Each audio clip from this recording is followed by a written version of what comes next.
દારૂની હેરાફેરી માટે ગજબનો જુગાડ, શાકભાજીની વચ્ચેથી દારૂ નીકળ્યો। ગીર સોમનાથ એલસીબીએ 3 લાખથી વધુની કિંમતનો મુદ્દામાલ સાથે વિદેશી દારૂ પકડ્યો અને એક શખ્સની ધરપકડ કરી। ઉનામાં શાકભાજીની આડમાં દારૂની હેરાફેરી ઝડપાઈ છે। એલસીબીએ દારૂની કુલ 26 બોટલ, એક બોલેરો 4વ્હીલ સહિત 3 લાખ અને 4,457 રૂપિયાનો મુદ્દામાલ ઝડપી પાડ્યો છે।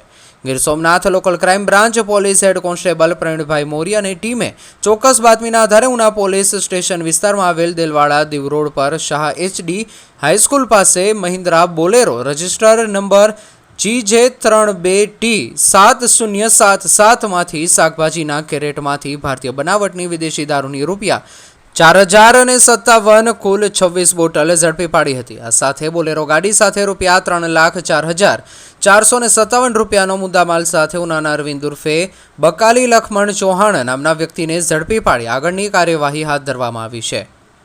રિપોર્ટર અબ્દુલ ઘાંચી, ઉના।